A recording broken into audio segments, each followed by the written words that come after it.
Oi, pessoal. Eu me chamo Mário, faço IC aqui no CBPF, no Laboratório de Superfícies do professor Fernando Tavares, e eu vou apresentar para vocês hoje sobre o desenvolvimento de um sistema de ultra-alto vácuo, o HV, para espectroscopia Raman.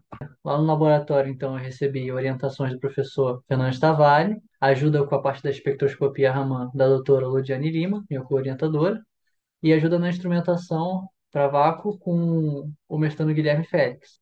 Lá no laboratório, a gente faz ciência de superfícies, que é o estudo dos fenômenos físicos e químicos que ocorrem na interface entre duas fases, como sólido e líquido, sólido e gás, sólido e vácuo e líquido e gás.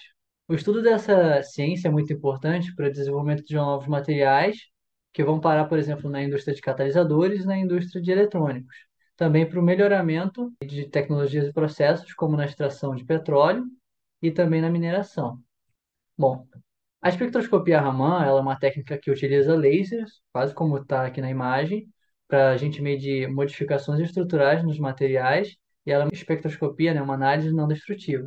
E a gente acredita que a utilização de um ambiente controlado de ultra alto vácuo possa melhorar as análises dessas reações e modificações estruturais na ciência de superfícies.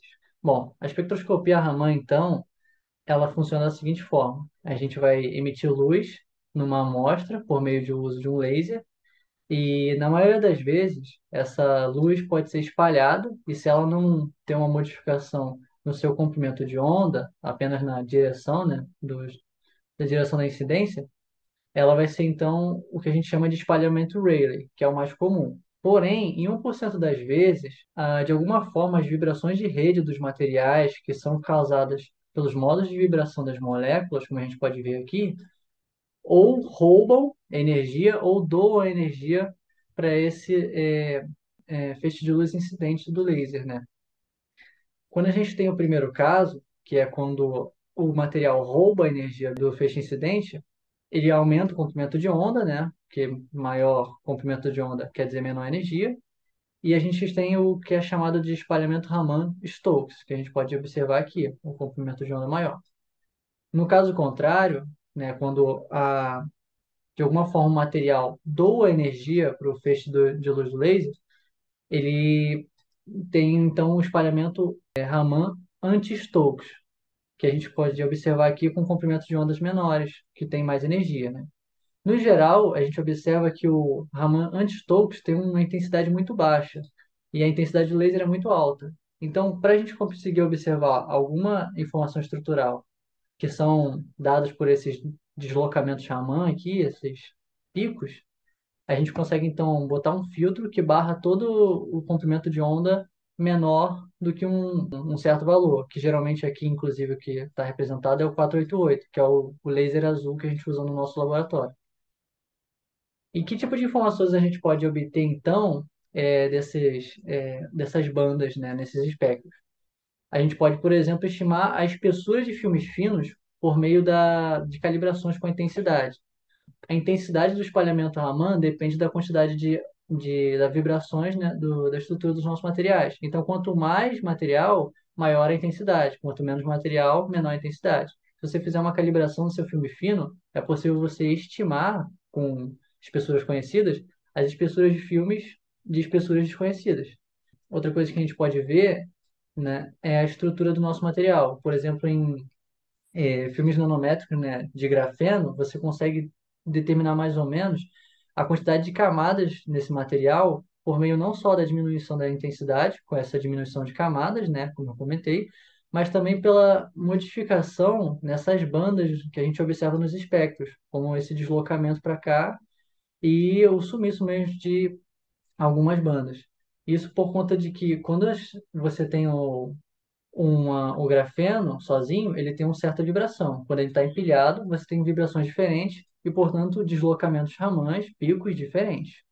A gente também tem a função, por exemplo, de verificar a fase cristalina do nosso material, comparando, né, os picos, né, os espectros que a gente mede com um banco de dados. E assim a gente consegue identificar fases cristalinas diferentes para um material que tem as mesmas composições, como os dióxidos de titânio, anatase, rutila e broquita.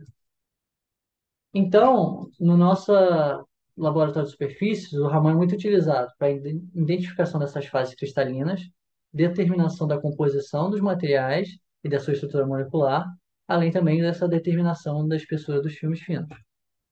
E de que forma o ambiente de ultra alto vácuo poderia então implementar, incrementar as funções dessa análise? O ambiente de ultra alto vácuo é um ambiente com uma atmosfera muito baixa, da ordem de 10 a menos 9 milibar ou 10 a menos 8 torr, né? Nessa atmosfera tão baixa, tem espaços onde você não tem átomos, espaços vazios, como um vácuo mais próximo do vácuo real, do vácuo ideal. Esses ambientes geralmente são feitos nessas câmaras completamente metálicas, onde a gente insere connectors com bombas, né? Bombas turbo, que são ventoinhas que sugam o ar e jogam ele na atmosfera externa, ou bombas iônicas e moleculares, geralmente é um conjunto dessas duas, é, que tiram totalmente as menores partículas, como íons e moléculas, para o ambiente externo. Fora isso, a gente aquece por fora todas essas câmaras aqui, para desprender qualquer gás ou molécula adsorvida nas superfícies internas desses materiais. As junções dessas câmeras geralmente são seladas por meio desses anéis de cobre, que quando você coloca as duas peças juntas e aperta os parafusos, esse anel de cobre se amassa e basicamente veda completamente o material. A gente também pode utilizar anéis de um polímero, o Viton, em casos específicos, como para conectar as bombas nessas partes. E as contribuições que esse ambiente controlado de ultra alto vácuo pode ter, principalmente são começando, por exemplo, pela minimização da dissolução de moléculas e gases no filme fino, diminuindo resultados que a gente não espera, que podem ser causados pela interação das moléculas do ar com os filmes finos, mantendo uma caracterização específica desse material, só para aquilo que a gente quer ver. Também tem a diminuição da dispersão da radiação. Por conta do caminho do laser, né, estar mais limpo, com menos moléculas, a gente tem um sinal com menos ruído, com menos interferência das vibrações das moléculas do ar. E assim a gente consegue até mesmo caracterizar filmes com espessura mais reduzida, que, como eu disse, tem uma intensidade mais baixa, né? Por conta desse ruído eles não desaparecem. Essa diminuição do ruído eles não desaparecem.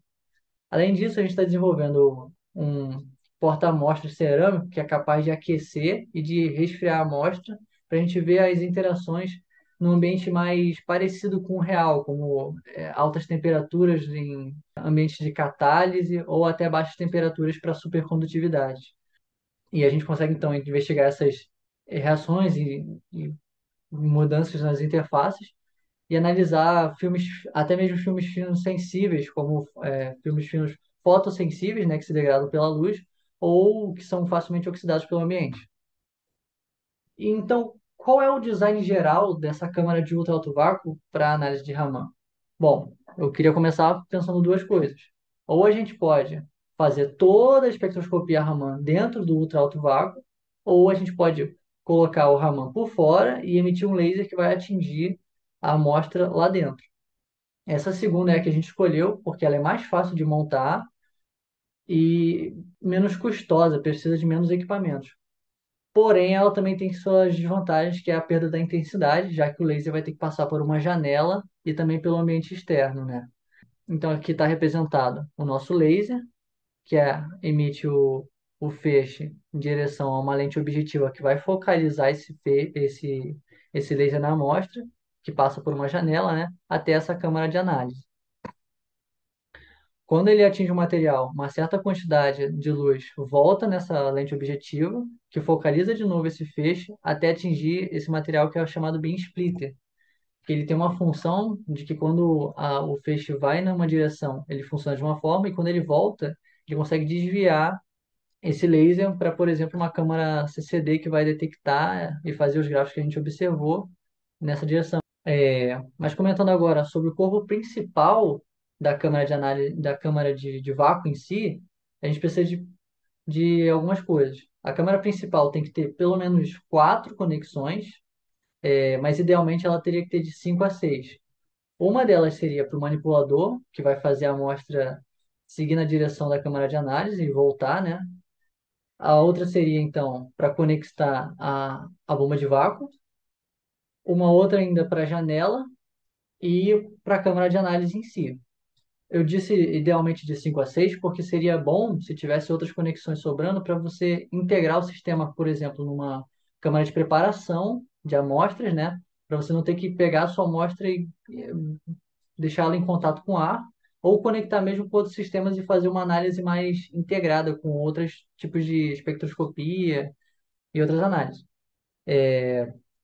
E por último, eu queria falar também sobre a altura. No geral, os caminhos ópticos dessas espectroscopias, eles estão mantidos fixos para você conseguir direcionar bem o laser, focalizar bem na amostra e não ter muita dispersão, controlar o caminho do laser em si.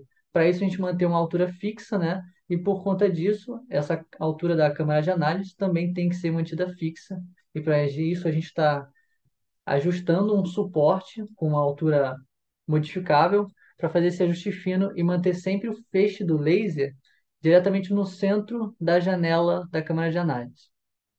Essa é uma foto mais recente possível que a gente tem da nossa câmara de análise e a gente pode observar então aqui o manipulador com 3 graus de liberdade, para frente, para trás, para esquerda, para direita e também de cima para baixo, né? Até a câmara de análise que está aqui embaixo. Uma conexão com essa bomba aqui, que é uma bomba turbo, com ventoinhas, e uma janela para onde a gente pode observar o andamento da análise e algumas outras coisas que estavam sobressalentes, algumas outras conexões sobressalentes, ou que ainda não têm uma utilidade e por isso a gente vedou para não interferir no vácuo. A câmara de análise, então, ela é basicamente um cubo que a gente pegou porque é o menor componente possível. Porque como você pode ver bem aqui nessa imagem, a lente objetiva ela tem que ficar muito próxima da nossa amostra que estaria nessa placa de vidro, por exemplo. É da ordem de, assim, um pouco mais do que 1 centímetro. Então, a gente precisava que a amostra provavelmente vai passar aqui no meio, a gente precisava de um componente o mais fino possível, o mais próximo, as paredes o mais próximo possível do centro onde vai passar a amostra. Inclusive, para melhorar essa proximidade da lente com a amostra, a gente está desenvolvendo até um flange invertido. Esse aqui é um flange, ele é um componente que tem esse tubo, só que a gente quer que ele seja invertido, o tubo seja na outra direção, porque quando você conecta, né, aqui o espaço para os anéis de cobre, esse tubo fica para fora. A gente quer que ele fique para dentro, para a gente colocar então essa lente objetiva dentro dele e deixar ele mais próximo possível dessa amostra.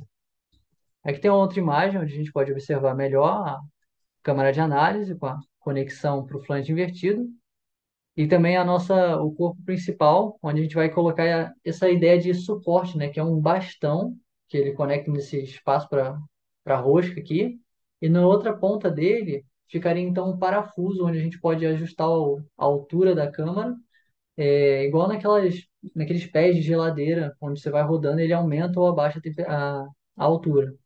Aqui de novo o manipulador e também a entrada para a bomba. Essa é uma outra imagem do SolidWorks, que é um software que a gente usa para desenhar. Não está tão completa assim. Eu coloquei os suportes aqui para a gente observar, né, como ficaria, mas dá para dar uma visualizada melhor na parte do suporte. E aqui tem uma imagem de como seria então esse flange reverso. Aqui está o cubo, né, da câmara de análise. Aqui é a amostra bem no centro e a superfície desse tubo do flange reverso quase encostando nessa amostra. Um desenho do flange reverso está aqui, que é aquele mesmo flange que a gente viu, mas agora ele está do lado onde tem esse anel de cobre. E a gente observa que no final desse tubo a gente precisa então colocar uma superfície translúcida como um disco de quartzo que permita, né, essa passagem do laser. A lente objetiva vai dentro desse flange reverso.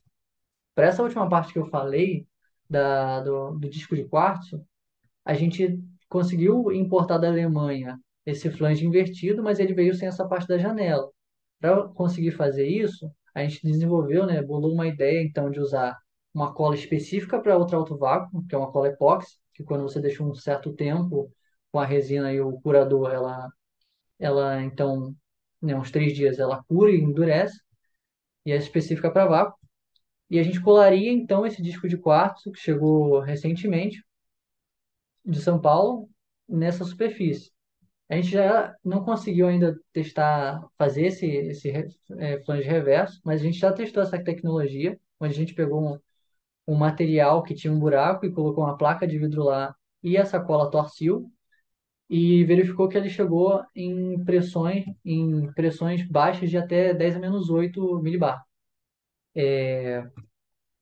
Essa, então, é o nosso esquema de câmara que eu mostrei para vocês. E a gente vai ver que ele é muito semelhante com um resultado que a gente viu de um pessoal, são o projeto do Greenyes, onde ele, então, fez uma coisa muito parecida, onde tem o load lock aqui, que é o nosso manipulador, que no caso dele é deitado, então ele vai nessa direção. E a gente tem então aquela conexão que eu falei da câmera de preparação, para os filmes serem preparados aqui, e que eles podem ser levados então até a câmara analítica, que tem um dedo frio, um dedo frio não, um suporte que é capaz de fazer resfriamentos. E eles usaram a mesma ideia que a gente de fazer um flange invertido, onde a amostra fica bem próxima da lente objetiva do Raman de ultra alto vácuo. O espectrômetro deles também está totalmente externo à câmara de análise de ultra alto vácuo. Eles usaram principalmente para observar fenômenos na supercondutividade do grafeno depois dele ser dopado com metais alcalinos. Eles observaram com o Raman especificamente a homogeneidade da qualidade superficial do grafeno numa grande área, né? Além da melhoria da mobilidade desse material. Eles também falaram sobre a implementação, que é o que a gente deseja, de novas técnicas de Raman, como o SERS e o TERS, que permitem um sinal muito mais forte e analisar até em nível subatômico. Eu espero, então, ter mostrado para vocês a utilidade dessa espectroscopia Raman em ciência de superfícies, as melhorias que o Raman pode ter no ambiente controlado do ultra alto vácuo e mostrar a importância desse know-how brasileiro, tanto quanto para a instrumentação ou quanto para a Raman. E a possibilidade, então, dessa implementação de novas técnicas, né? Pincelar um pouquinho sobre esse tópico, para Raman em SERS e TERS, que são Raman com melhoramento por superfície ou melhoramento por ponta, né? E é isso, eu agradeço agora. Muito obrigado.